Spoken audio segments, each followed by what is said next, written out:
Senator from Utah is recognized. Madam President, I ask unanimous consent to enter into a colloquy with my Republican colleagues. Without objection, so ordered. Madam President. Senator from Utah would hold. We do not have order in the Senate. I would ask all senators to take their conversations to the cloakroom as well as the staff. The senator would just hold till we have order, please. Senator from Utah is recognized. Thank you, Madam President. What we've witnessed today is truly historic. This has never occurred. Nothing like this has ever occurred. You know, under Article 1, Section 3, Clause 6, we've been given a duty. We've been given the sole exclusive power to try all impeachments.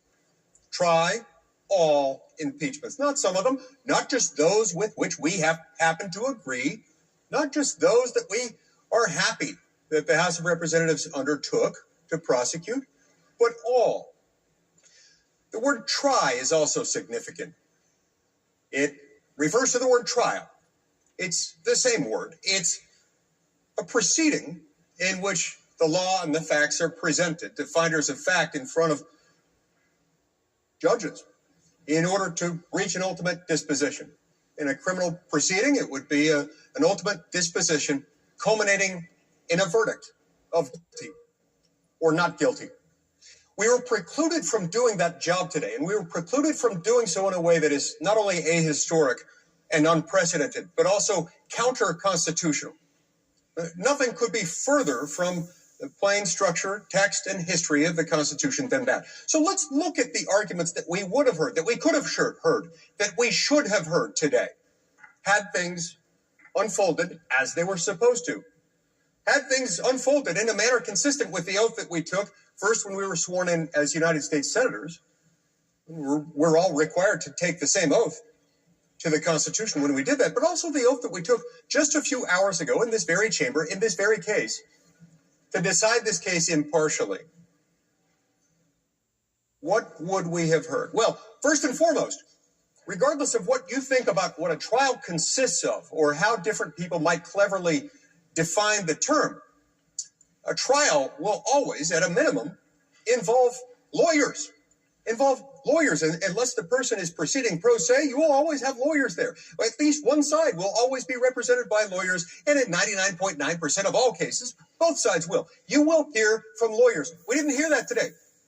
We didn't hear from the committee of individuals appointed by the House of Representatives to be the House impeachment managers or prosecutors. What else would you expect to hear? Well, you'd hear evidence. Evidence would be brought in.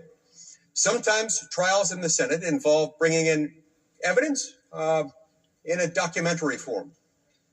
Other times you might have witnesses. We didn't have any witnesses. We didn't have any documentary evidence other than that which was charged. So let's talk about what was charged and what evidence we could have, would have, and should have heard had we done our job today.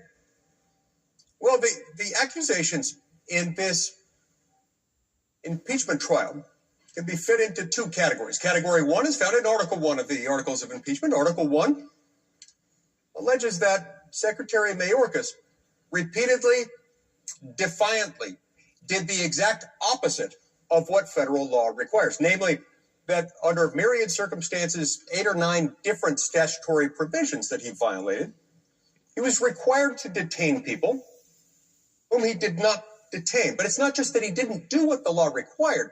He did the exact opposite of that.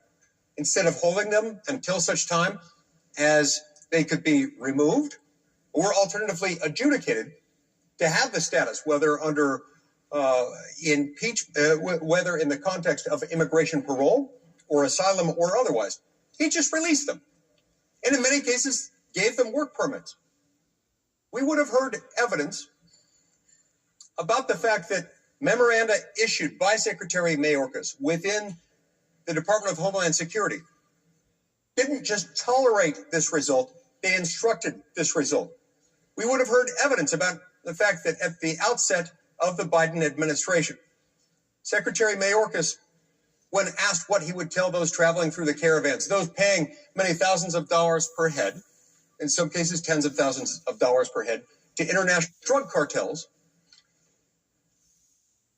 instead of telling them don't do it, he said, maybe don't do it yet. give us a few weeks before we're ready to receive you, showing intention aforethought to facilitate the violation of federal law.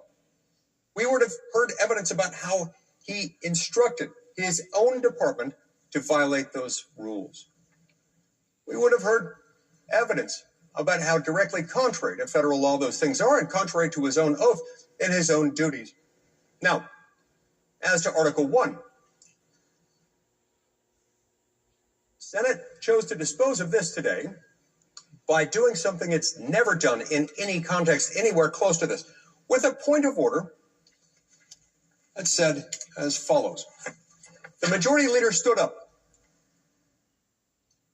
defiantly refusing to have the Senate perform its obligations, and raised the following point of order. He said, I raise a point of order that impeachment Article 1 does not allege conduct that rises to the level of a high crime or misdemeanor as required under Article 2, Section 4 of the United States Constitution is therefore unconstitutional. All right, let's talk about that for a minute. Now, had we been permitted to have a trial, alternatively, had we been permitted to go into executive session, alternatively, had we been permitted to go into closed session, as several of us moved today, we would have been able to hear arguments about this, about how wrong this is, because that's what you do when you have a trial.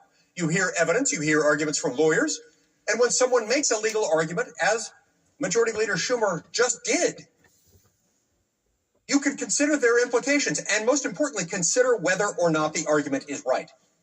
Because when we're sworn in a trial of impeachment, our job is to serve as both finders of fact and adjudicators of law relevant to this case. We were denied that opportunity. So while we're exploring what we would have heard had we gone to trial, had we done our job, let's also explore what would have happened in a real trial had somebody made an actual motion and we've been permitted to do our job.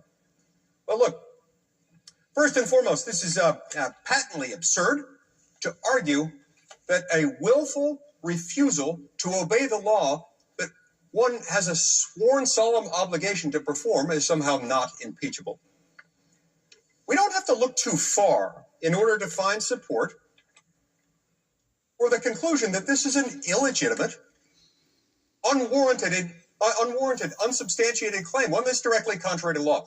In fact, we don't have to look further than President Biden's own lawyer, the Solicitor General of the United States, who holds a special position within our federal government, performs functions that many people mistakenly associate with the Attorney General. But it is, in fact, the Solicitor General who is the United States government's chief appellate advocate and chief advocate before all proceedings in the U.S. Supreme Court. There was an exchange in a case argued last term in the Supreme Court of the United States called United States versus Texas. In that case, the Supreme Court heard arguments from the state of Texas about whether or not this administration's approach toward these same provisions of law is acceptable, whether or not they could challenge them. Now, unfortunately, the Supreme Court reached a conclusion with which I strongly disagree. And the Supreme Court concluded ultimately that the state of Texas lacks standing to challenge federal policy along the lines of what we're discussing today, notwithstanding the fact that it's conduct that inflicts substantial harm on the state of Texas and its residents. But the important part that we should have been able to argue here today is the exchange that occurred at oral argument between Justice Kavanaugh and Elizabeth Prelogar, Solicitor General of the United States, in her capacity as Solicitor General, as the Biden administration's chief appellate advocate and chief advocate before the United States Supreme Court. Justice Kavanaugh asked her a number of questions at oral argument, and on page 50 of that argument transcript, some of that discussion ensues.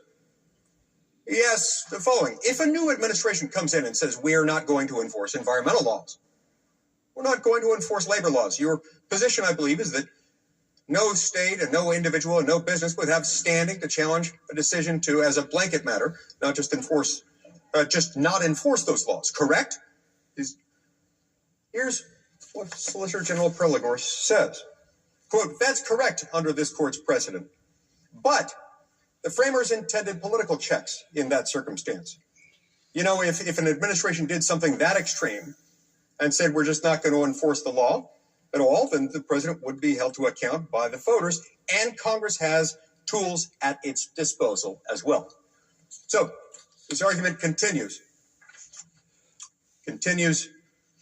on to the next page. The voters have the final Justice say, is what he Kavanaugh just said. says, what are the exact tools that Congress has to make sure And that the how laws we are have the enforced? final say is by getting these communist dictators out Solicitor of General office. Prelogar answered. She says, well, I think Congress obviously has the power. People that are not doing their job. We have this Senate. Is relevant.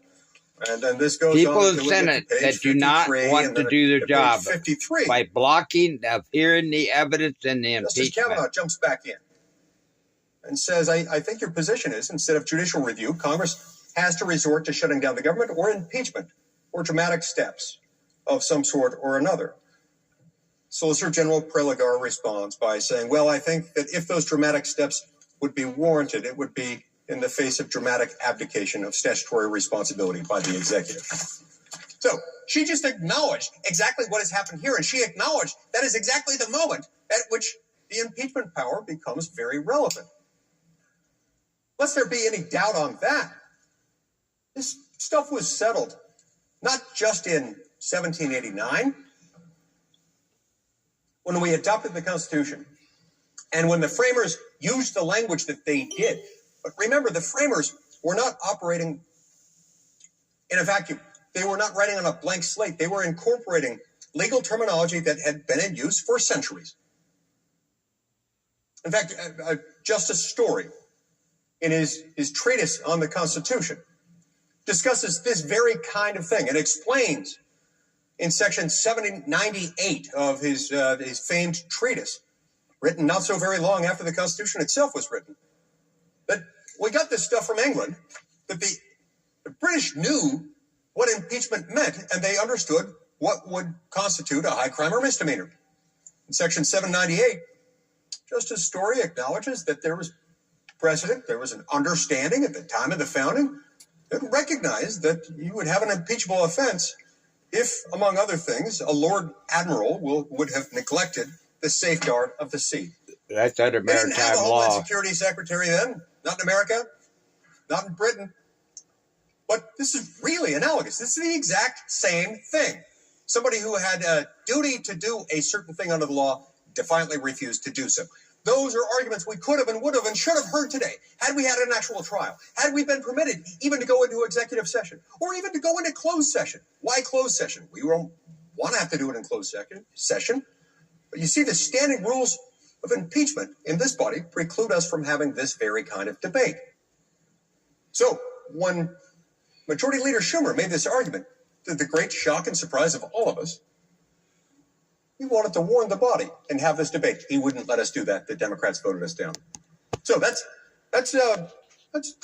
Article 1 in a nutshell. Article 2 of the Articles of Impeachment, what do those get to? Well, those are interesting because those deal with false statements, knowingly false statements repeatedly made by Secretary Alejandro Mayorkas to Congress. To Congress, as it's performing its oversight responsibilities. He lied to Congress according to the allegations of the Articles of Impeachment in Article 2.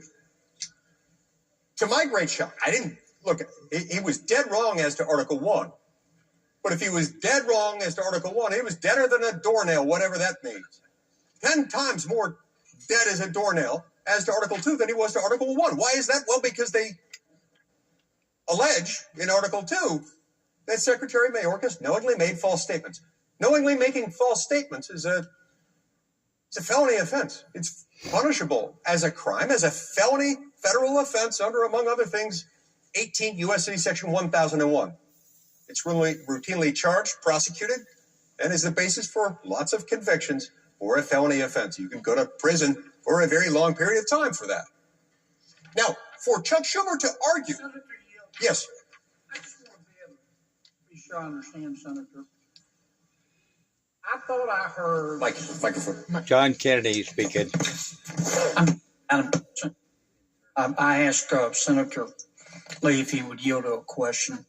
I thought I heard Senator Schumer argue today that lying to the United States Congress was not a high crime or misdemeanor, and therefore could not be the basis for an article of impeachment.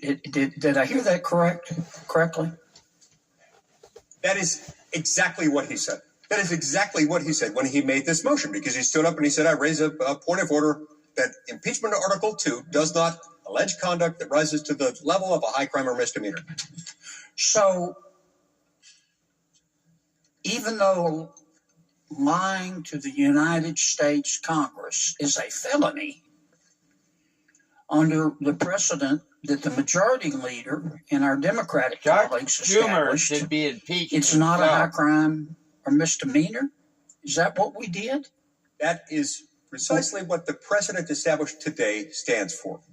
That is, we've effectively, by this vote that the Democrats forced through, not even allowing us to debate this. And this is why I raised a point of order on, or this is why I made a motion that we go into closed session to discuss this, because we've now set a precedent that effectively, very arguably effectively immunizes from impeachment, making a false statement to Congress. May I ask one more? Yes. I better show the live chat, folks. I'm trying to follow the Senate. Hello, Big Majority Taco. Leader's Welcome to the logic. channel. What do you have to do to get impeached now? I mean, a felony is not sufficient. We have just seen What's our above a Constitution, felony? Pink Taco, being taken away. Let's see. Obviously, spreading what they deem misinformation on the internet might be a felony. I suppose at some point. But it takes, as I understand it, Senator, you're a legal scholar. It takes more than a felony now. A high crime or misdemeanor. Yeah, It takes more than a who's high on crime or first? misdemeanor. What's on second?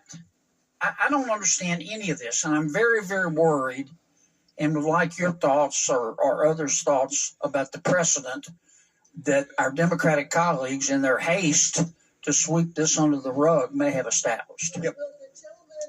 Louisiana. Thank you for coming in, Pink Taco. I can't read your chat because I have the So the law says chat on this that channel lying to running Congress right now. is a felony.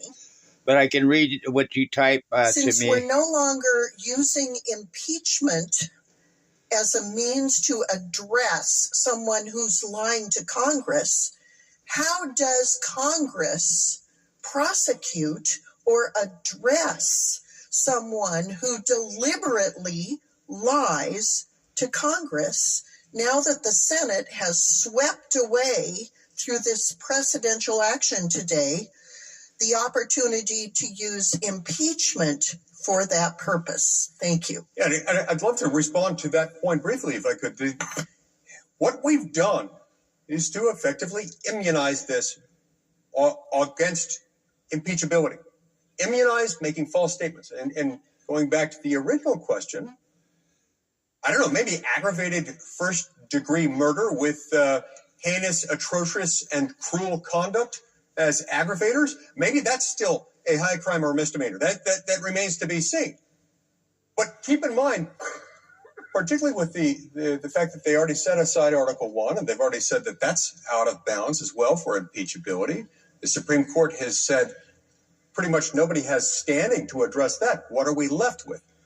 And getting back to the question from Senator Lummis, this is a phenomenally dangerous precedent to have set here, specifically with regard to false statements. Because what does that do to our oversight hearings, where we rely routinely on testimony provided under oath by cabinet secretaries and other administration officials? What does that do? What incentive structure does that create? What perverse incentives does that create for them to lie? Unbelievable, Big Taco. Yes. Are you aware, here's a question, are you aware of the fact that President Clinton was impeached? And one of the charges against him was lying under oath in a civil Senator lawsuit. Graham. Are you aware of that? Yes. Okay, so you can be impeached for lying under oath in a civil lawsuit, But apparently you can't be impeached for lying to Congress about how you do your job. So here's what I'll give Senator Schumer the benefit of the doubt, Senator Kennedy. He's saying Schumer needs to that be the made fact an pattern example. here I apparently agree. doesn't rise to the level of high crime. They need to misdemeanor. impeach Schumer. That we don't have a situation. It's a policy disagreement. We've taken a policy disagreement in the House and tried to turn it into impeachment. Well, here's a question for you, Senator Lee. Are you aware of the fact that 2 days ago, Secretary Mayorkas was asked about the parole of the man alleged to have killed Laken Riley, Mr. Ibarra? Why was he paroled and how he was paroled? Under the parole statute, 212D5, there's two ways parole can be granted. Unique humanitarian need, circumstance. Your mother's dying. Something's going on bad. You need to get into the country on a temporary basis, or special benefit to the United States. That means you're a witness in a probably cartel trial. Those are the only two reasons you can be paroled. And 2 days ago, no, yesterday, Secretary Mayorkas said he did not know why Mr. Ibarra was paroled.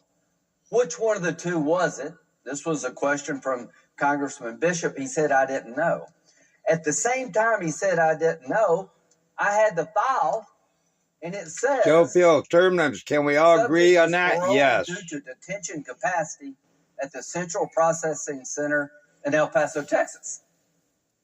In the file, he was paroled because they didn't have any space for him.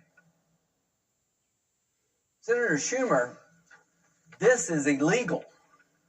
The Secretary of Homeland Security cannot just add a condition to a statute.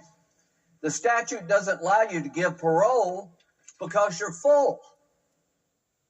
And the reason this man was given parole is not because of the statutory requirements, because we'd run out of space, because we got more illegal immigrants than we can handle, and the rest is history. He gets paroled, he goes to New York, he gets convicted of a crime, he goes to Georgia, and he's accused of murdering this lady. Seems to me that would be something we should argue over as to whether or not you should lose your job. Because you got a statutory requirement limiting your authority to parole people, and in your own file, Exhibit A, you paroled him because the place was full. This happened 2 days ago. So this gives kangaroo courts a bad name. This is a friggin' joke. We have a nation under siege. 1.9 million people have been paroled. Are you telling me they do an individual analysis on all the people? We're not going to have a country if this keeps up. November 2023. I asked him, Secretary Mayorkas, do you do a case-by-case analysis? Senator, we comply with the law. So you're telling me of all the 240,000, the ones in front of us, you determine they meet the criteria of urgent humanitarian need or significant public benefit? And he said yes. This was in November under oath. Think about all these new voters that have been brought into our country, folks. I don't believe you're doing an individual analysis. They are going to get up and vote against us. This is a coup. It's a takeover of our country. He gave false testimony to the Congress. Whether he lied, You've seen it in real time. Doesn't know what he's doing, I don't know. You should be impeached either way. If you don't know what you're doing, you should be kicked out because you don't know what you're doing. But the man that we're talking about is the one charged with murdering this young lady who was going on a jog. If that's not important to the American people to find out how that happened, and should somebody be held responsible, what the hell is? You can talk about why we impeached Trump and Clinton. Was it worthwhile? Did it matter? Was it all political? You cannot say this is not important. To say that how he's doing his job is not important to the American people. Tell that to the Riley family. This is not an academic debate. The policies of this administration being carried out by Secretary Mayorkas are illegal. The man charged with killing Laken Riley was illegally released into this country by DHS. That should be something we argue about in the Senate as to whether or not you keep your job. It's been swept under the rug. There will be an election in November. This is the only chance you have to get this right. I don't think we will, people, because the Democrats are going to be bringing in all these voters. Illegal voters are going to be voting against us. The largest loss of life in America is fentanyl coming through the border. If war don't break out after November 4th, I will be surprised. Die, raped, or murdered before somebody is held accountable. We had a chance here, and our Democratic friends swept it under the rug because they're more concerned about the November election than protecting the American people. And this is a sad day for the Senate. Law-trained kangaroos everywhere are going to be offended by the use of the term kangaroo court. In fact, the entire marsupial world will be offended by this. Senator Marshall, you have a question? It certainly seems to me that today 51 of our friends across the aisle voted to not have a trial. Make note of this, that every person voted in that trial was a vote for an open border. It was a vote to tell Laken Riley's family that the life of their daughter didn't matter. It was a vote to tell the 250,000 families that lost a loved one to fentanyl it doesn't matter. But what struck me as the clock struck midnight here and we lost that vote, I feel like the Senate was gutted, that we lost part of our powers. You know, in high school, we were taught, high school government, we were talked about checks and balances. And one of the checks and balances that the legislative branch had on the executive branch was this impeachment process. And I want to ask my colleague from Texas, why do I feel like I've just been gutted right now, like the entire Senate, that this body has been gutted of a power that we're never going to get back, that impeachment going forward may mean nothing. Am I wrong? It's a coup, folks. We have a coup in our country.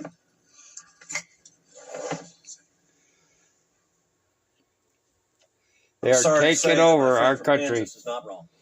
They're taking over all the way from the city council all the way up to the Senate to the I president. don't know that there has been a more shameful day in the United States Senate than today. Unbelievable. What we just witnessed was a travesty.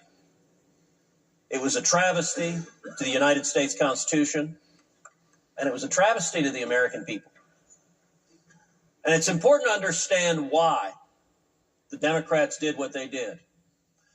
We're here on the Senate floor right now, but I want the record to reflect. I'm going to do a very accurate count of the number of Democrats who are with us.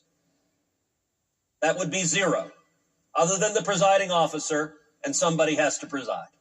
0 Democrats wanted to hear the Not a truth. single Democrat senator chose to come to this floor and listen to one word of evidence. I have never seen a Democrat do that. When it comes to the Constitution, the Democrats concluded that Joe Biden and Alejandro Mayorkas defying federal law, ignoring the text of the statute, deliberately releasing criminal illegal aliens over and over and over again, that's just hunky-dory. You can't impeach them for that. Every Democrat just voted. By the way, every cabinet member, guess what? You've just been given a blank slate. Ignore the law. When Democrats are in charge of the Senate, the entire cabinet could ignore the law. It is no longer impeachable. That's what the in Democrats Democrat had just done. Wonderland. When a member of the executive branch openly defies the law. I think we need our By the military way, to intervene because this every is Democrat them real just voted folks. that way. They didn't hear one word of argument. The majority leader didn't stand up and say, here's the reason why it's okay. No, he didn't present that argument. They didn't read a brief. Nobody wrote a brief. They didn't care enough to know what Senator Lee just laid out, that the Biden Department of Justice went in front of the U.S. Supreme Court and said if the executive defies the law, the answer is impeachment. The willingness of every Democrat to be blatantly hypocritical. Is now last year, the Biden Justice broken the said, law no, by not fulfilling his duty as an oath to the Constitution of the 14th when we, the Biden Amendment. administration, defy the law, the answer is impeachment. They need to impeach in Schumer. like 3-card money. Chuck Schumer should be impeached. Every Senate Democrat said, no. The answer is not impeachment. I don't know what it is. Actually, I do know what it is. There's only one answer left, which is everyone who is unhappy about the open border shows up in November, and to use the phrase, throw the bums out. Because if you're not willing to do your job, is there not one senator on that side of the aisle who cares enough to honor the Constitution? By the way, the second article they threw out said lying to Congress is not a high crime or misdemeanor. It's not impeachable. Now, as the senator from South But it is Carolina to the pointed American out, people. Bill You go to Clinton was court and impeached you lie. for lying under oath. Look what happens. And you know what happened? He was ultimately acquitted. But after a full trial where they heard the evidence, where the Senate did its job. By the way, one of the impeachment managers was Senator Graham, who presented that evidence right here on this floor. And you know what? Before Bill Clinton, there's a guy named Walter Nixon. You may not know who Walter Nixon is. Walter Nixon was a federal judge who was convicted of perjury. He was from Mississippi. He was convicted of perjury in front of a grand jury. And he was impeached. And it went to the Senate, and the Senate convicted him and removed him from the bench. So you want to know what the precedents were prior to today? You commit a crime, lying under oath, perjury, it is a high crime or misdemeanor that is impeachable. No more. Because understand the Democrats' rule here. This is not about the Constitution. None of them care. By the way, we repeatedly moved. Let's go into debate. Hear the other side of the argument. Nope. Look, the famous 3 monkeys, hear no evil, see no evil, speak no evil. That's just evil, what they did. They don't want to know because they don't care. Because it's not about the Constitution. It's not about the law. It is about political expediency. It's about a coup. But every bit as This is violent a as coup, what they did folks. to the Constitution was, it's even more offensive what they did to the American people. Last year, 853 migrants died crossing illegally into this country. That's almost 3 a day. You go down to the southern border, you go down to Texas, which the Democrats don't bother to do because they don't care about the people dying. They don't care about we, the people on the And you see streets. photograph after photograph that Texas farmers and ranchers are finding of dead bodies on their property. Many of my colleagues here have been down there with me, have seen the elderly people the human traffickers have abandoned, have seen the pregnant women the human traffickers have abandoned, have seen the infants and toddlers left to die. The Senate Democrats just told the American people they don't give a damn about the bodies and the people who have died the last 3.5 years, and they don't give a damn about the people that are going to die next week. Very true, Ted. Next week, more migrants are going to die. When we brought 19 senators down to the border, we went out on a boat in the Rio Grande. We saw a man floating dead in the water. Senator Lee was there. Senator Kennedy was there. He had died that day. The Democrats just told the American people they don't care. When you go down to the border and you look at the children who've been brutalized, just about all of us here are parents. Brutalized is I will light. tell you, when you look in Children the have eyes been raped. of a little girl or a little Killed. boy who's been abused by traffickers, and you see it, you see the pain, you see the agony of children trapped in sex trafficking. The Democrats just said they don't care. They won't hear the evidence. They don't care that it's deliberate, and they don't care that it'll happen next week, that it'll happen tomorrow. Tomorrow there will be children brutalized because of the Democrats' open border policies, and not a one of them cares. They don't care about the women who are repeatedly sexually assaulted. Again, when you look in the eyes of these women coming over, it's heartbreaking. And the Democrats just said, we don't care. And they don't care about the more than 100,000 Americans that died last year from drug overdoses. The highest in our nation's history. 70% of that is from Chinese fentanyl coming across our southern border. And the Democrats said, we don't want to hear about it. We're not interested in the Americans dying. You know what they also don't care about? They don't care about the criminals that are being released day after day after day. The Biden administration is releasing murderers and rapists and child molesters. Biden is And every committing week we treason see as another well, story folks. of somebody being killed, somebody being raped, another child being assaulted by illegal immigrants released by Alejandro Mayorkas and Joe Biden. How shocking is it that there wasn't one Democrat Not who a one. says, massive human suffering matters. Not a one cared to hear the Let evidence. hear the evidence. How shocking is it that there wasn't one Democrat? One. There are 51 of them on that side. Not a single one could screw up the courage to say, let's do our job. Let's hear the evidence. Not a one. How shocking is it that not a Democrat cares If that's not a coup, I don't know what about the is. terrorists who are streaming across our southern border? The nation of Iran has The called for Democratic Party are calling against in, America. are bringing, Hamas has allowing the called for terrorists to jihad come into our against country. America. Hezbollah has called for jihad against America. And Joe Biden and the Democrats have put out a red carpet and said, if you want to murder Americans, come across our southern border, and we, the Democrats, will welcome you. And by the way, Democrats want to take away your arms, Many of us so you can't protect on this yourself. floor, I was in Washington, D.C. on September 11th, 2001. I remember the horror. I lost a good friend, Barbara Olson, who was in the plane that crashed into the Pentagon. I remember the smell of smoke and sulfur and burning. I remember the agony. And I remember the national unity that came after 9/11. As Democrats and Republicans came together, I don't know that I've ever been more proud of a president than when President George W. Bush stood on a pile of rubble with a bullhorn, talking to firefighters and New Yorkers, and one of the men in the crowd called out and said, "We can't hear you." And he responded, "Well, I can hear you, and soon the whole world is going to hear you as well." We were as one. 9/11 he's talking about. Today, not a single Democrat was able to mount up the courage to tell the majority leader, you know what? I don't want another 9/11 to happen. The House impeached Alejandro Mayorkas for, among other things, releasing terrorist after terrorist after terrorist. We ought to hear the evidence. I believe today we have a greater risk of a major terrorist attack on U.S. soil than at any point since September 11th. And every Democrat just told the American people it doesn't matter to them to hear the evidence.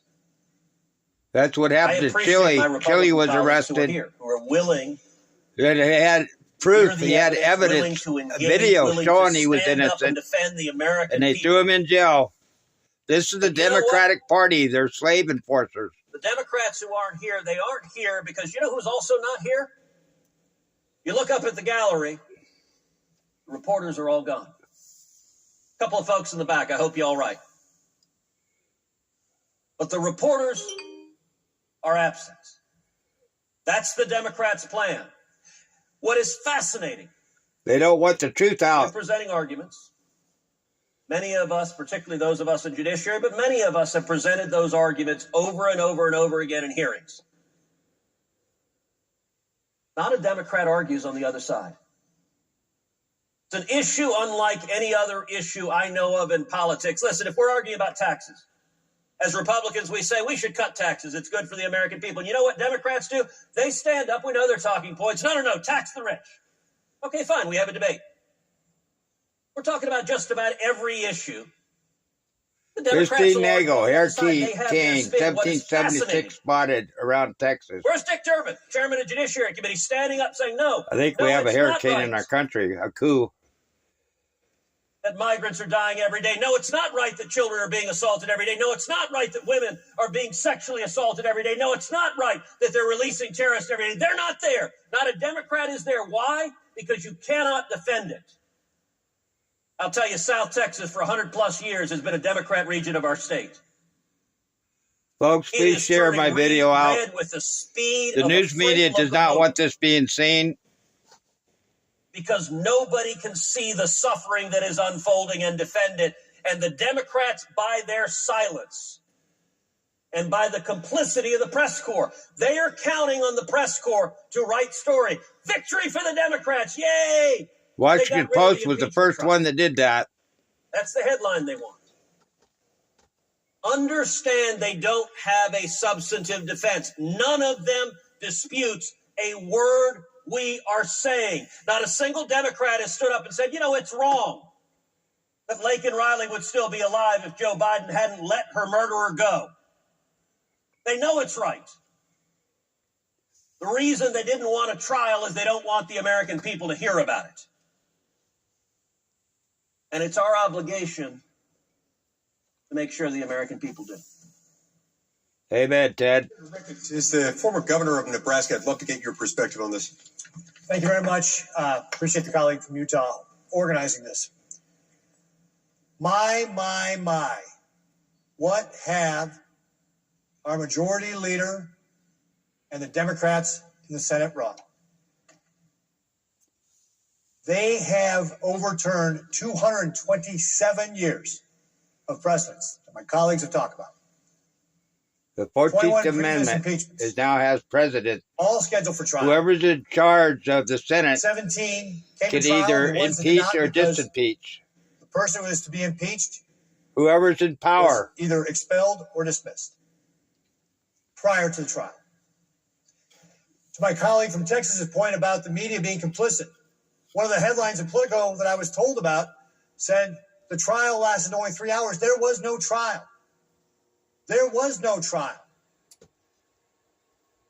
The majority leader decided that he could determine what was unconstitutional and get every single one of his Democrats along partisan lines to vote for it. Said it was unconstitutional. Did not rise to the level It's of in the high hands crimes of the and misdemeanors. voters, and we hope we Let don't me get briefly examine that. voter interference, Article 1, voter forwarded to us by the fraud. House. I'm just gonna It's read the now title. in the hands of the people to get our Willful and country back systematic- away from this coup. Systematic refusal to comply with the law. That's Article 1. Let me tell you about complying with the law. I just hope our country's Prior going to be here To this administration, for the next the Trump election. administration had brought illegal crossings down to a 45-year People don't know low. it, but America's in a red What we have alert right seen now for since then nuclear is an explosion attack. of illegal crossings. Over 1.7 in the first year of the Biden administration, nearly 2.4 in the second, nearly 2.5 in the third. Now, if you count all the people who tried to cross the border illegal or who have crossed the border, including the gotaways, it's 9.4 million people, larger than the population of New York City. 300,000 in just December alone. That is larger than our capital city, Nebraska, Lincoln. That's what they The know evidence of. is right there that we're not doing a good job at the southern border. And why would that be? Well, because Alejandro Mayorkas is complicit in not following the law. In a memorandum Mayorkas sent to Immigration and Customs Enforcement officials in 2021, he said, and I'm going to quote here, the fact an individual is a removable non-citizen, notice he doesn't even say illegal alien, which is what it says in the law. He says the fact that an individual is a removable non-citizen therefore should not alone be the basis for an enforcement action against them. Basically saying just because you broke the law doesn't mean we have to enforce the law. That right there should tell you he is willfully disregarding the law. Absolutely. Or how about the case of parole, where the law says that it's only supposed to be used on a case-by-case basis in situations where the person has an extreme humanitarian need or it's in the best interest of our country. Under the Biden or under the Obama and the Trump administrations, it was used an average of 5,600 times, paroled 5,600 foreigners in this country between the Obama and Trump administrations on an annual basis. Last year alone, Mayorkas paroled into this country 1.2 million. 1.2 million. Oh my God. A clear abuse of the law. Folks, when you see 1.2 million where voters to vote the against us. Secretary for We the Homeland people. Security is not following the law, doesn't that raise the question, shouldn't we have a trial? Shouldn't we examine whether or not he actually should be convicted of this? And yet, as my colleagues have pointed out, not a single Democrat, partisan line, said no, that is not willful disregard of the law. To me, that's an impeachable Move on to offense Article 2. itself. Not following their duty Article 2. to the 14th. Again, I'm just going Amendment to of read the the title of Constitution. this. sent over says breach of public trust. Breach of public trust. Well, what does that mean? How about misleading Congress? Wouldn't that be a breach of public trust? On April 28th, 2022, Mayorkas testified repeatedly in front of the House Judiciary Committee that DHS possessed the operational control of the southwest border, including in accordance with statutory definition. What a joke. But I just told you Hundreds how of the number videos people of crossing the border had people crossing exploded. the border then. My colleague from Texas did a great job of talking about the human suffering this created. If we had been allowed to have a trial, we would have heard from Border Patrol agents who would have come up and testified personally that the border was not secure. Anybody that's watching I this have been video, down to please that get border out as on well, YouTube 4 and times. look at all the videos out I've there. seen the people coming across. Look at all the videos of the people That coming border across. was not secure. In the last trip down there, it was mostly Hondurans, but it was a couple from Moldova on the Russian border that had paid to get across to our border because the whole world knows it's open. This is absolutely what we are talking about. That this is why we have to hear the evidence to go and determine whether or not there is guilt or innocence, and the Democrats have denied it, and it is to the detriment of our Constitution and our country that we are not being allowed to have a trial, to examine the evidence, and determine whether or not Alejandro Mayorkas is guilty This is serious. and whether or not he should be impeached. I think the few things I have laid out here this afternoon go exactly to we should examine the questions. And the Democrats chose not to even ask the questions Not even to look at before it. they dismissed us entirely. Thank you to my colleague from Utah for giving me the opportunity to be able to address these issues. Thank you.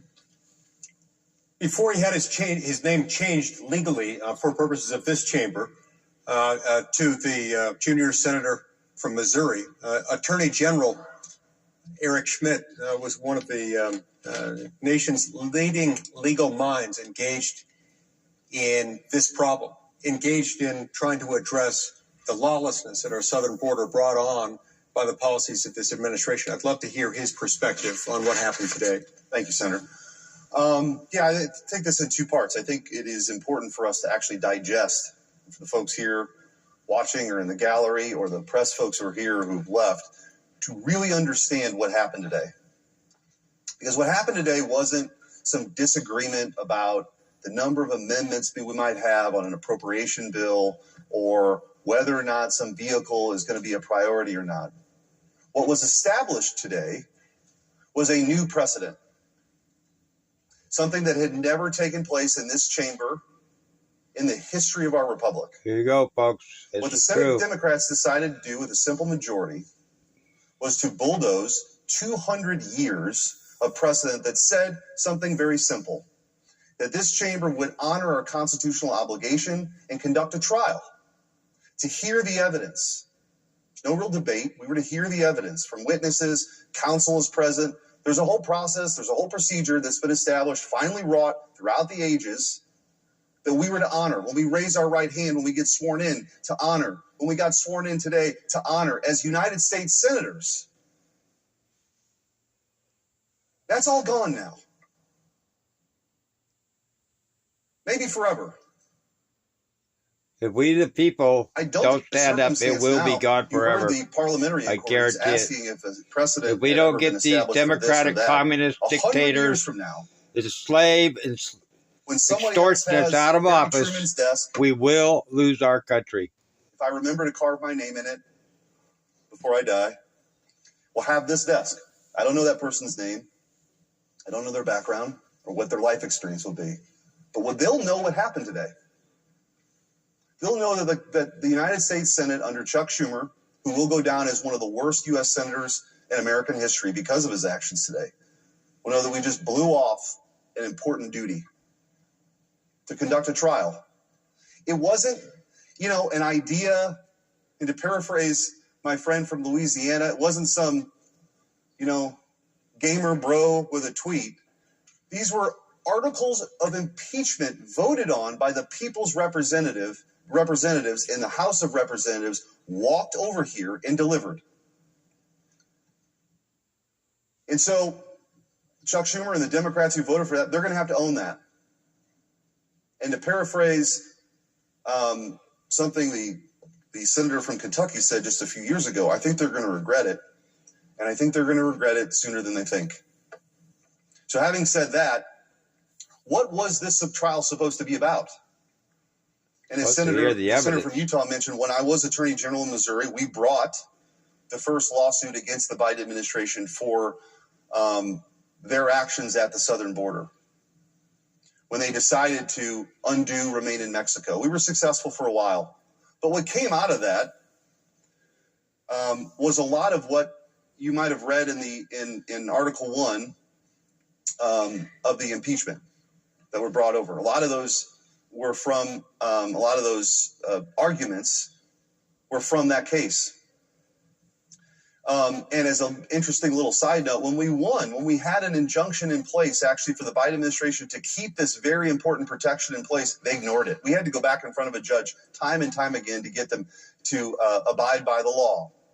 But what we have found out from this administration, and Secretary Mayorkas specifically, is he himself is willing to subvert the law, to believe that he is above the law, to lie and to commit a felony that this chamber now has said doesn't rise to the level of a high crime and misdemeanor forever. That is the precedent forever. So the human toll of this lawlessness at the border that has been overseen by Secretary Mayorkas is devastating. Thousands of people die every month for fentanyl abuses or overdoses.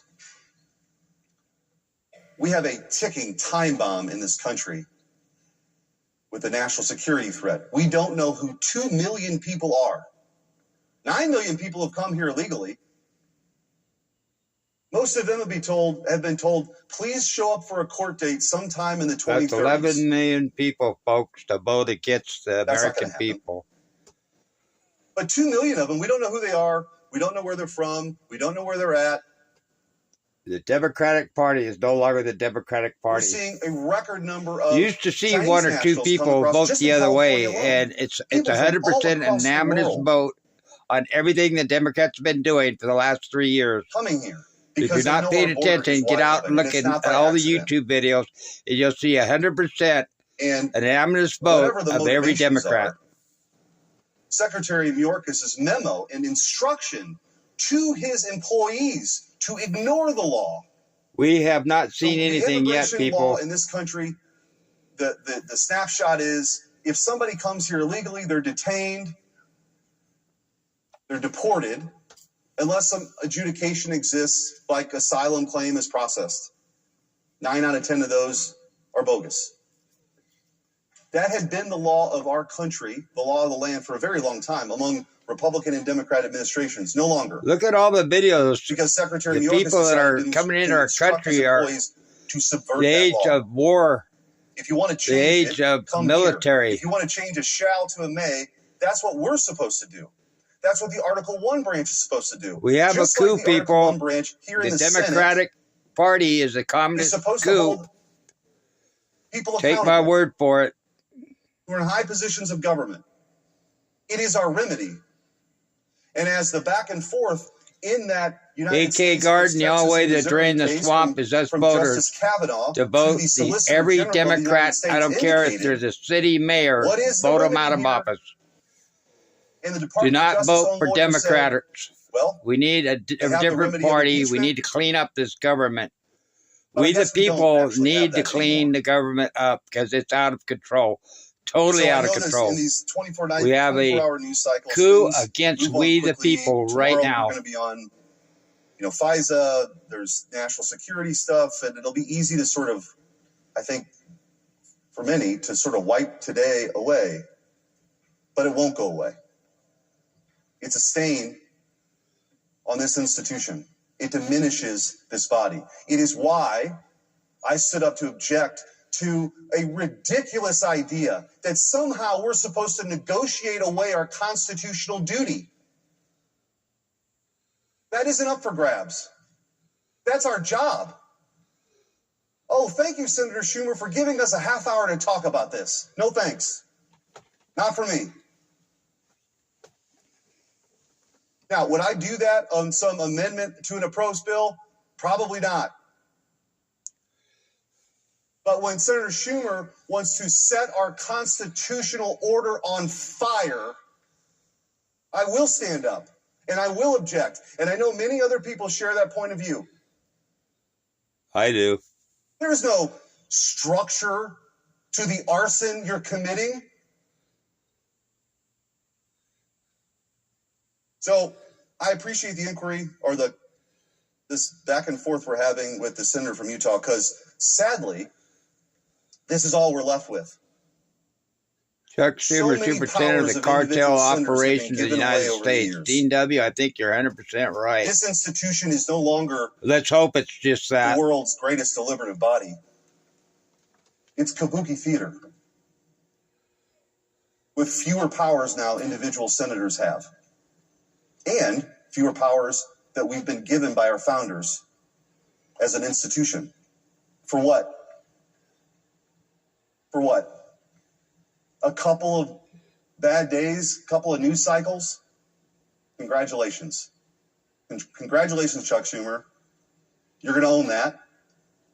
And every single Democrat that voted for it will too. So the border crisis isn't going away. It still exists. The Senate lost an opportunity here to hear evidence to hold someone accountable today. Thank you, Senator. Thank you. Excellent remarks. There are some days that one wishes one could live over. This is a day that will live in infamy, and a day that future generations will wish had gone differently.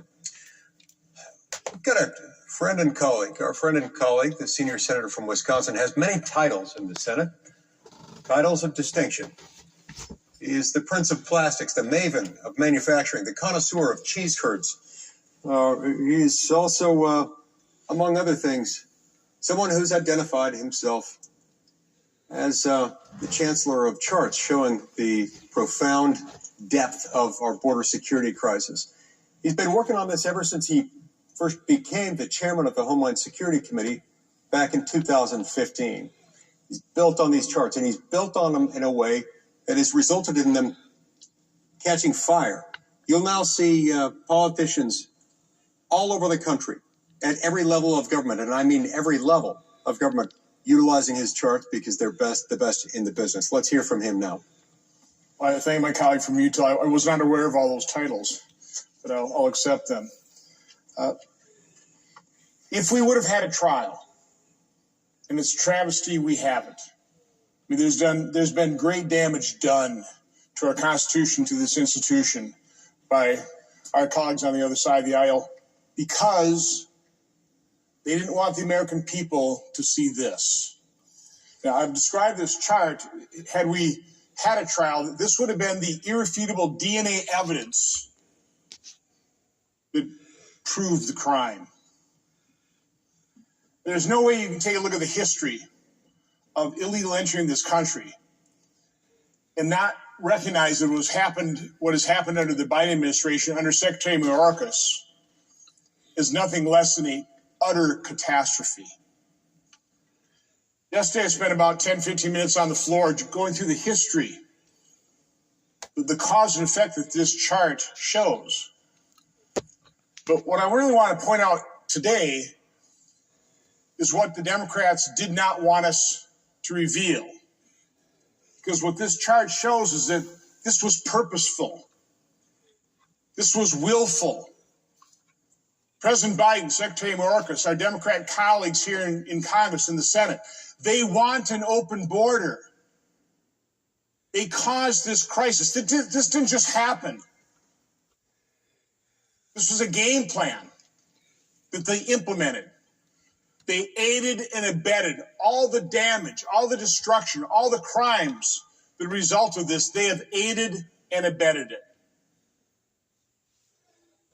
What this chart does show is the lawlessness started back in 2012 under the Obama administration under the Deferred Action for Childhood Arrivals. This took prosecutorial discretion, which is, again, I'm not a lawyer, I'm not a prosecutor, but I believe that's supposed to be applied on a case-by-case basis. President Obama took prosecutorial discretion and granted it to hundreds of thousands of people. That is what has sparked every surge in illegal immigration since that point in time. I used to have a chart that just showed unaccompanied children. And prior to the DACA, it was maybe 2,000, 3,000, 4,000 unaccompanied children per year that our federal government had to account for and had to deal with. In 2014, because of DACA, we encountered 69,000 unaccompanied children. 69,000. And even back then, President Obama, when his Department of Homeland Security, his Customs and Border Patrol were dealing with 2,200 illegal immigrants being encountered per day, he declared that a humanitarian crisis. 2,200 people a day. And by the way, I went down to McAllen, Texas with a bunch of Democrat colleagues in February 2015 during this surge. And people were singing the praises of CBP, of kind of skirting bureaucratic rules and setting up a detention facility. It would protect children. They used chain link fences. Again, we were singing their praises. Democrats were singing the praises of CBP. A few years later, when President Trump had to deal with the crisis, again, sparked by the unlawful DACA memorandum, all of a sudden Democrats were saying it was kids in cages. You notice the double standard? I won't go through all the history, but I will point out President Trump, because the reality of the situation was we were letting children in. We couldn't detain them. You had the Flores reinterpretation that said that children, even accompanied by their parents, couldn't be detained. People around the world noticed that. So they started coming. They started creating fake families. Children are being sold, in testimony for my committee, children are being sold for $81 to create a family. A little boy was found abandoned in a field of 100 degrees temperatures. He'd already been used. He created that family. The other people got in and they just left him there. The only identification was a phone number written on his shoe. President Obama, Secretary Mayorkas, said they had to undo all of President Trump's successful border security provisions because it said those were inhumane. There's nothing humane about facilitating the multi-billion-dollar business model of some of the most evil people on the planet. The human traffickers, the sex traffickers, the drug traffickers. How many overdose deaths have we experienced throughout America because of this open border policy? There's nothing humane about that. When President Trump faced his peak, is a sharp rise, but a sharp fall. In May of 2019, almost 4,800 people entered this country illegally. Thank you, Pete Dargo, for staying with me and moderating the chat. What the Supreme Court said in the 2018 decision, our existing law, that exuded deference to the president. So even though that presidential authority had been weakened somewhat by the Flores reinterpretation of that settlement, even with that weakened authority, President Trump took the bull by the horns, instituted a remain in Mexico, safe third world countries, had to threaten the president of Mexico with tariffs so he would cooperate. But in 12 months, President Trump went from his peak to his trough. A little more than 500 people a day entering this country. Now, what's interesting about this chart, that was, again, April of 2020. Why did the numbers go up? Pretty simple explanation. That was in the midst of a presidential campaign, and every Democrat presidential candidate pledged that they would end deportations, they'd give free health care. And the world took notice. People started coming in anticipation of President Biden taking office. Yeah, everybody gets free health care, but us once citizens. President Biden took office, the citizens don't get free health care, but the illegal immigrants do. Think about that one. President Biden, now he claims he doesn't have the authority. No, he has all the authority that President Trump had to close the border. President Biden, Secretary Mayorkas used that exact same authority purposefully, willfully, to open up the border. So President Biden didn't need more laws. Secretary Mayorkas didn't need more laws to fix this problem. They caused the problem. They have the authority. We would have been happy to strengthen the authority, to overrule the Flores reinterpretation. They weren't asking for that. All our Democrat colleagues wanted was political cover. That's the truth. So we went from a humanitarian crisis under Obama of 2,200 people a day. Trump had almost 4,800 people a day, but he fixed it. President Biden, his record is more than 10,000 people a day in December of last year. 10,000 people a day. During his entire administration, he's averaged 7,800 people in this country illegally because he has welcomed them. He's incentivized them. You won't see this in the news, folks. He wanted an open border. The news media left. You might see a clip, but that's about it. Would not even listen to evidence. Would not let the House managers make their case of the lawlessness, of the willfulness, of the lying to Congress. Because they didn't want the American people to see this. Now, I've shown this chart to Secretary Mayorkas. I'll show it to him again tomorrow when he comes for our committee. First time I showed this, a couple of years ago, it looked almost as bad. But I asked him, Secretary Mayorkas, don't you recognize this is a crisis? And this is what he's saying, we've got a secure border. Wouldn't say it's a crisis. Well, would you at least admit it's a problem? No, Senator, it's a challenge. Now, I would view that as a lie. I would have liked to have heard the evidence presented by the House managers of other instances where Secretary Mayorkas lied to Congress, which, again, as I thought was definitely pointed out by the senator from Louisiana. Isn't that a felony? And doesn't impeachment only have to be a misdemeanor? Again, so there's so much wrong in what our Democrat colleagues did today by just summarily, cavalierly dismissing these charges. It's going to come back to haunt our country. But my final point will be this disaster, it's on a chart. It's numbers. They're colors. But the real disaster is with the individuals who've lost their lives, who've lost loved ones. The children who've been raped, who've been caught in the crossfire of the gang wars. That's the real challenge, or that's the real catastrophe. That's the real problem. The Democrats just today swept under the rug. It's a travesty. It shouldn't have happened. But we'll continue to prosecute this case right up until November. Grateful for those insights that we've had from our friend and colleague, the distinguished senior senator from Wisconsin. When the senior senator from Alabama joined the United States Senate, it's a pleasure to get to know him. It has been a pleasure to work with him ever since then. In fact, I visited our southern border within a few months after he arrived here.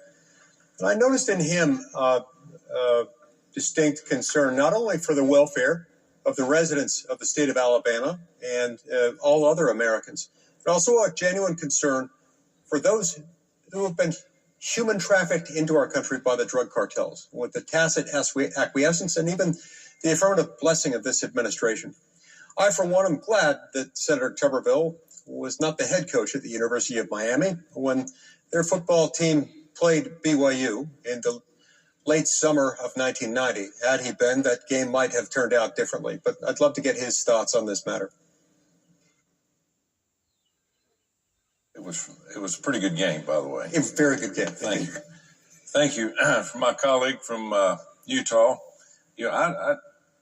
I'm kind of amazed what's happened today. It's been categorized several ways, whether it's kangaroo court or three-ring circus or organized grab ass. I don't know how you look at it, to be honest with you. It is amazing what we've sat here and watched. We all thought that last few weeks that there was a chance for an impeachment trial of Secretary Mayorkas, but it only lasted a few hours. Historic event in the eyes of every senator, not just Republicans, but also Democrats. But one thing I want to say is, has he faithfully executed his duty of the United States Constitution, one that we all put our hand on the Bible and swore to do? But it was amazing to me how this all went down at the end of the day. Even the vote. And it really wasn't Secretary Mayorkas's. He wasn't the only one on trial today. Chuck Schumer did not do his job, and the other Democrats, and there should be a hearing on that.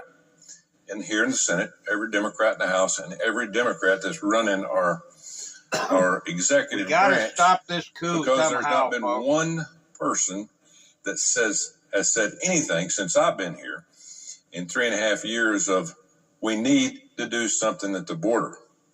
Not one. And we've let in 10 million illegal aliens in the last 3 years. And that data point alone, Secretary Mayorkas intentionally failed to secure the border. I personally asked him one day why he was not at least given a fair chance of closing the border. He says, Senator, we need more money. Well, I looked it up, and his budget is 20% more than what President Trump's Secretary of Homeland Security had. 20%. So his job is Homeland Security.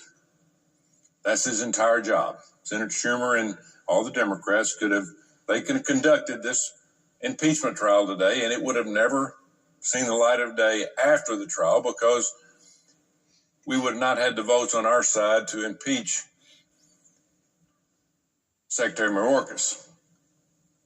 So instead, the impeachment process is over.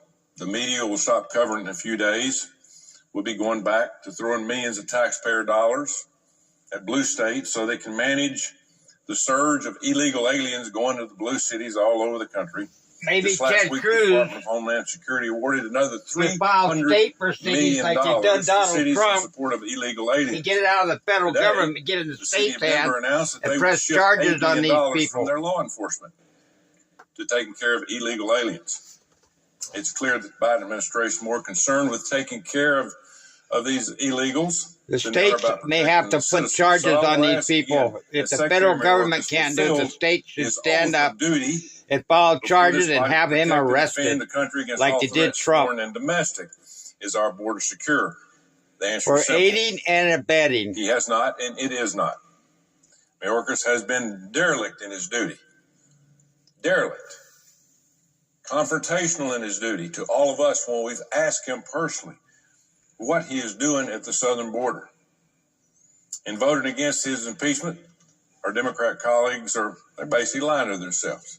They're risking the lives of Americans. Senator Schumer and the Democrats can't say that they want to fix the border while trying to save his job. Americans are dying at the hands every day of what's going on from our southern border. Every state's a border state now. It's just not Texas. It's not Arizona and California. Every state. My state of Alabama is being overrun with illegal aliens. The number of people crossing the border who are on the terrorist watch list is unprecedented. That's what scares me. You listen to our FBI director, he says, we have a major threat to our country. And he said, it is coming. But it doesn't seem like anybody's listening. Nobody's listening that's in charge. Just last week, it was reported that an Afghan on the FBI terror watch list has been in the U.S. for almost a year. He's a member of a U.S. designated terrorist group responsible for the deaths of at least 9 American soldiers and civilians in Afghanistan. 9. ICE arrested him in San Antonio just last year in February. Unfortunately, this known terrorist has been released on bond and is now roaming the neighborhoods in the United States of America. It isn't just terrorists. It's always, it's also fentanyl. We've had 100,000 people a year die in the last 3 years. Last time I looked, that's 300,000 people. It is a crime what's going on. Law enforcement officer in Alabama tell me that they had never heard the word fentanyl until 3 years ago. Not heard the word. It was heroin, it was cocaine, it was meth. Now it is almost 100% fentanyl. Just in the last 3 years. That's a pretty good coincidence. In February, this past year, Secretary Mayorkas traveled to Austria to speak with Chinese officials about counter-narcotics efforts. Now, he traveled to Austria to do that. He discussed with them the flood of Chinese. Did he discuss the Chinese flood of people coming to our country? 22,000 Chinese illegals have come into our country just in the last 5 months. Most of these individuals are adult males. And I wonder where we get the idea that there might be a big problem coming to America soon. Yet the media tries to act like all the people that's coming here from China and all these other countries are, great people. Some of them probably are, but most probably are not. They're coming here for different reasons. This is not a border crisis. It's turned into a huge invasion. It's a national security problem, and we're having it more and more each day. So I just want to say this. We have not done our duty here today. We have failed the American people. My phone rings constantly about protecting the sanctity of not just Alabama, but everybody in this country from what's happening at the southern border. Calling the wrong people, folks. You need to be calling up the Democratic Party. What's happened from Secretary Mayorkas to the people that have opened these borders, again, not just southern, but also northern border. That is getting worse and worse. So we failed the American people today. Why? I don't know that we don't do our job. We had a Republican majority when I first got here 3 years ago. We brought the President of the United States in an impeachment trial, and he was a Republican. They're talking about Donald J. Trump in this very room. This is all politics. We broke something today that has never been done in the history of this school. School. I'm used to getting on people when their phones ring in the classroom when I was coach, but it's never happened before. Now we've set a precedent, and unfortunately, it will be a precedent probably that will be broken many times. How is this body ever going to be able to hold anybody accountable to anything that they've done wrong here in the federal government? Thank you, Coach. Another one of our colleagues who's been a longtime advocate of secure borders, who's tireless in her advocacy. He's our friend and colleague, the senior senator from the state of Tennessee. I'd love to get her thoughts on what happened today. Thank you so much to the senator from Utah for organizing this. Madam President, I think it is so important for the American people to really understand what did happen here today. And what we saw happen here today is a violation of our oath.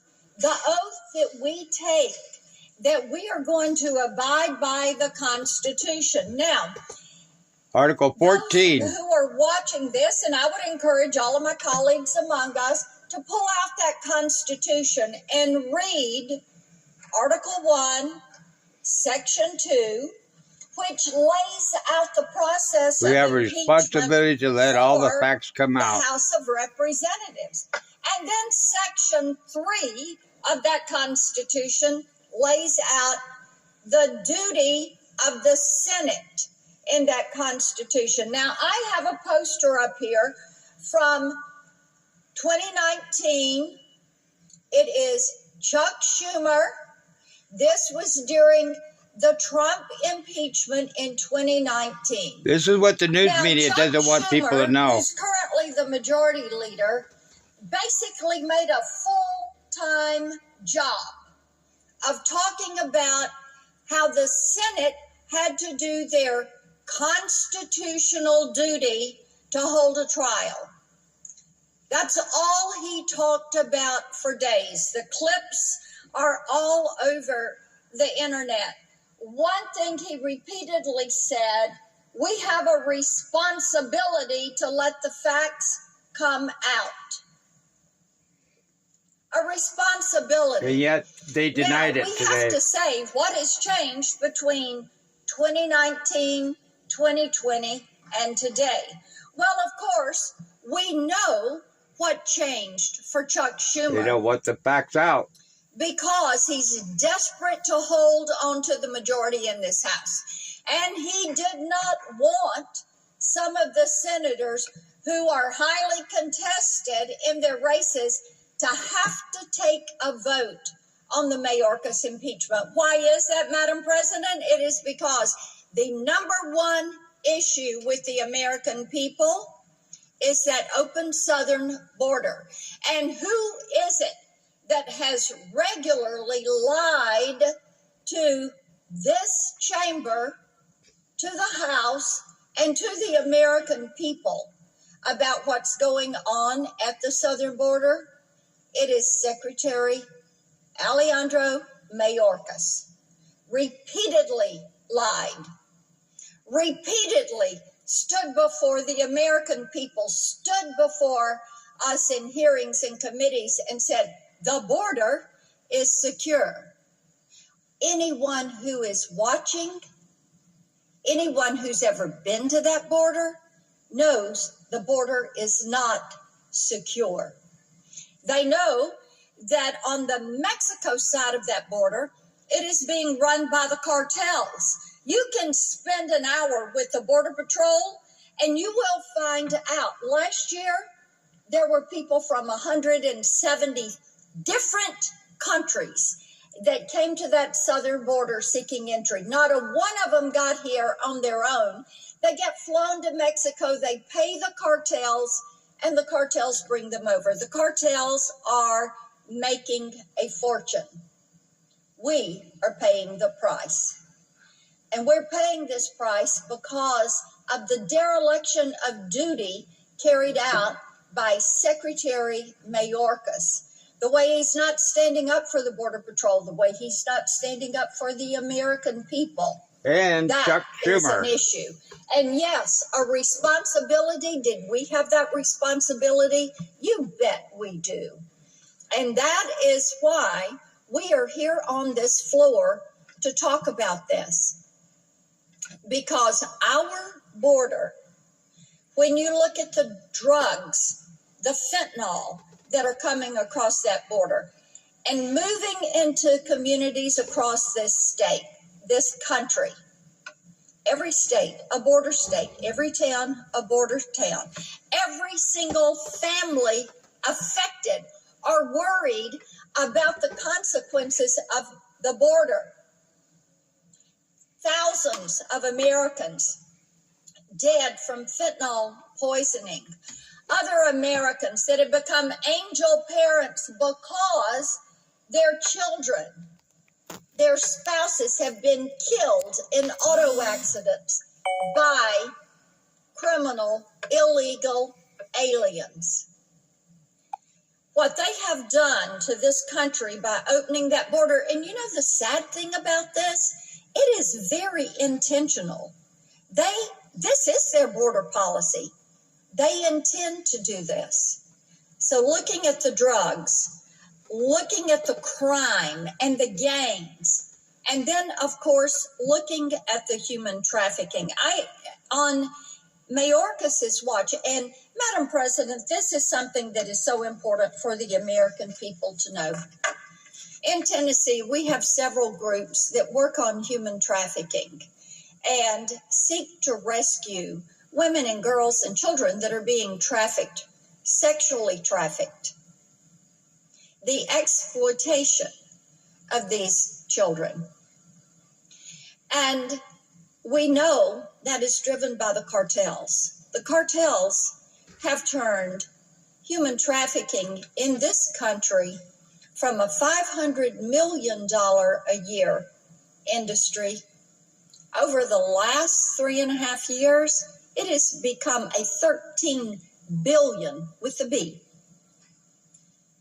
People are being trafficked. Indeed, children sounds like are being pays. used as aids for these traffickers. They're being recycled. And these precious children have their name, they have the contact name and the phone number in indelible ink written on their backs, written on their arms, because the cartel uses these children. That's what they found at the border, folks. Get cartel members across the border posing as families. And then, once that cartel member is in the U.S., they turn that child loose. And then the child gets sent back. That is disgusting. Meanwhile, the person that brought the child in gets to stay. And Mayorkas and the open border, that is what is happening. Now, even worse, we have an issue you folks that Secretary think that Mayorkas claims he knew nothing about. Poor families coming into this country, the cartel is using them kids to get into the country. Now, we've got 400,000 migrant children that have been turned over to the federal government under Secretary Mayorkas. Out of this, 85,000 of those children cannot be accounted for. We've asked Secretary Becerra, we've asked Secretary Mayorkas, where are these children? They do not know. They do not know if these 85,000 children are dead or alive. They do not know if they've been attached to drug mules or drug traffickers, or if they've been put into gangs, labor crews. What we did find out from some reporters, Madam Secretary, is this. We found out that some of these children were working in slaughterhouses in the night. That's what we found out. No, by the way, they're using them for child labor, from too. A New York Times reporter. This situation at the southern border is a humanitarian crisis. The trafficking of human beings is a crisis. Using human beings as chattel, that is a crisis. Putting people into indentured servitude and slavery, that is a crisis. And who has lied about this repeatedly to the Senate, to the House, is Secretary Alejandro Mayorkas. Communist Party supports that. Every Democrat on that side of the aisle that refused to let this. We no longer have a Democratic Party. We have a Democratic Communist Party. A coup that has taken over the Democratic Party. Coming to light, it is a dereliction of your constitutional duty and a responsibility. Yes, it is a responsibility that we as members have to make certain that the American people know what happened today. Thank you, Senator Blackburn. Another great mind we've all benefited from in the Senate is our friend and colleague, the junior senator from Florida. Before he became the senator from Florida, Senator Scott was previously Governor Scott, governor of one of the most heavily populated states in America. And prior to that, he was famous in the business world, personally employing hundreds of thousands of people. So the Department of Homeland Security is an enormous organization. Nobody understands how best to run an enormous organization, and to do so with exceptional skill, better than Senator Scott. And nobody understands better than him how the buck stops with the person running that organization. We'd love to hear from him now. I want to thank my colleague from Utah for his commitment to the rule of law, his commitment to the Constitution, all of his efforts today and every day he's been up here to make sure that the Senate follows the Constitution, doesn't set precedents that don't make any sense, and today is a horrible day. So I also want to thank my colleague from Wisconsin for being such a voice on making sure that the public actually knows what's going on here. The information he puts out, the charts he uses, the information he has gives everybody an idea what's actually going on. So, but unfortunately today, Democrats' assault on American democracy had a banner day. Democrats in the Senate said that impeachments by the United States House of Representatives don't matter anymore. You have to have a trial. They don't matter. According to what Democrats did today, we don't need to hold impeachment trials here in the Senate ever. This is a horrible precedent. It's not what the Constitution envisioned. It doesn't matter if, for example, you're a cabinet secretary and that you've instructed your agency to ignore the law and not execute the laws of the United States. It doesn't matter if I order an agency to ignore the laws of the United States, Americans are murdered. They are. They have been. It doesn't matter if by order an agency ignore the laws of the United States, deadly fentanyl pours into our communities and poisons our children and our grandchildren. It doesn't matter if by order an agency ignore the laws of the United States, terrorists on the FBI terrorist watch list, and migrants with known gang affiliations stream into our country. To such an extent that the FBI director testified sitting right next to Secretary Mayorkas before Congress that this is the most dangerous time in America since 9/11. Just stop and think about it for your family for a second. Think about either your mom or your dad, your spouse, your brother or your sister, a child or a grandchild, niece or nephew. Just think of one of them. Just pick one of them. You cherish, you love them. You can think of wonderful things about them. Now, for thousands of American families, that person that you're thinking about today is dead. Let me say it again. For thousands of American families, the person that you're thinking about today is dead. They've been taken too soon by the deadly fentanyl crisis that have ravaged our nation because of the wide open southern border. Like every one of us knows some family that has been ripped apart by the deadly fentanyl crisis. Everybody does. Some of us have been impacted directly. Fentanyl is killing 70,000 people a year. That's 70,000 families that are torn apart because we have an open southern border. This happened in part because instead of letting our brave Border Patrol do their job and stop these deadly drugs, Secretary Mayorkas intentionally is using them to let even more people illegally cross the border and come to our country and get all sorts of nice services. They get phones, they get lawyers, they get hotel rooms, all paid for by the U.S. taxpayer. Every victim of Secretary Mayorkas' order for his agency has a name. Everybody's got, I mean, think about that family member. I've heard a lot of heartbreaking stories from people at my house, or my home state. Florida families are feeling the impact of this administration's lawless border crisis every single day. Deadly fentanyl, criminals, terrorists, human traffickers. They pour across Biden's open border.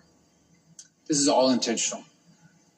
There are 1,145 children between 14 and 18 years old who died from fentanyl in 2021. So that's like having a classroom of kids die every week. Every week. In 2022, I heard from a mom in Kissimmee, just outside Orlando, where her son was in the Air Force, and he had a bright future in the Air Force. He came home to surprise her on Mother's Day weekend. He unfortunately visited an old friend who he didn't know had been dealing drugs. The friend convinced the young man to take a Xanax, which was unknowingly laced with fentanyl. The mom found him dead. Came home to just surprise her for her birthday. He's dead. It's amazing how many news medias are not showing us right now. That mom. What is she thinking about today? What is she thinking about when she watches the Senate floor and every Democrat says, the guy that made the decision to open the southern border will not be held accountable?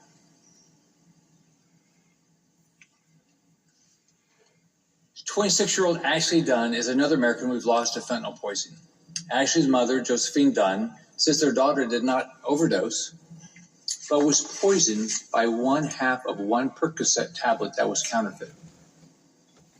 According to Ms. Dunn, her daughter was murdered by products made in Mexico that were welcomed into this country by Mayorkas and his administration. Can you imagine getting a prescription and dying from it? Will never have to answer. He's never going to answer for Ashley's death. He's never going to have to answer for any of the other deaths. But you know what? He'll know what he did. People know too much what he did. He'll never get away with this. And Biden supports it, or he would have stepped in. Biden have allowed criminals, drugs, terrorists, it's a coup. And other dangerous people. It's definitely a coup. All over the country. Real Americans with families are being killed. Real American families are being torn apart by vicious crimes and deadly drugs because we have a wide open southern border. If you go to the southern border, on the other side, they have IDs everywhere because they don't want the people, Border Patrol that meets them on our side, to know who they are. Why would you do that? Secretary Mayorkas is the first and only sitting cabinet secretary to be impeached. He will always be known as the first sitting cabinet secretary to be impeached. And now, he's forever going to be blocked from being acquitted of that charge. I wonder how that makes him feel. He will never get that chance to be acquitted because of what the Senate Democrats did today. I still have a question for my Senate colleagues. Did you silence Mayorkas today because Democrats are terrified of his record and unable to defend him? Or just because they don't trust him? Good question. Whatever the answer is, the thing that every reporter here and every American needs to understand is this. Democrats put politics over the safety of American families and the security of our great nation today. I fear the consequences of that unprecedented failure will be devastating beyond our worst fears. I think it's going to take decades to rid the criminals from this country. And in the meantime, how many people like Ashley are going to lose their life? Ashley Babbitt. How many people are going to be shot in the White House? Are going to be put in totally unarmed, and yet no trial. It doesn't happen to your family. Thank you. Okay, folks. Please leave your comments. Let me know what you think. It's unreal. Our country, in my opinion, our country's been taken over by a coup. All right, folks. I hope you this opened your eyes. Get out there and vote because our forefathers gave us a chance. As a check and balance, like Congress of the representatives, the senators. The check and balance is now in the hands of the people. We either vote for the Democrats and allow this to continue happening, allow our country to have dictators and more people in prison for lawlessness. I could go on for hours of what the Democrats are doing to this country. But my main objective here is it's our vote, your vote. We either stand up and say enough is enough and do not vote for a Democrat, which is no longer the Democratic Party, by the way. It's the Democratic Communist Party. They want this world, the United States, to be turned upside down, and they're doing a darn good job of it. All right, folks, leave me your comments. Please subscribe, share the video, and please give me your comments. And hit that notification bell if you want to be live. And Pink Taco, thank you very, very much for being in here today. I really appreciate you coming in and modding for my channel. I know that not too many people have come into it, but I do thank you. And we'll catch you guys on the next one. All right, you guys have a great day. And Pink Taco, I'll see you on the other one.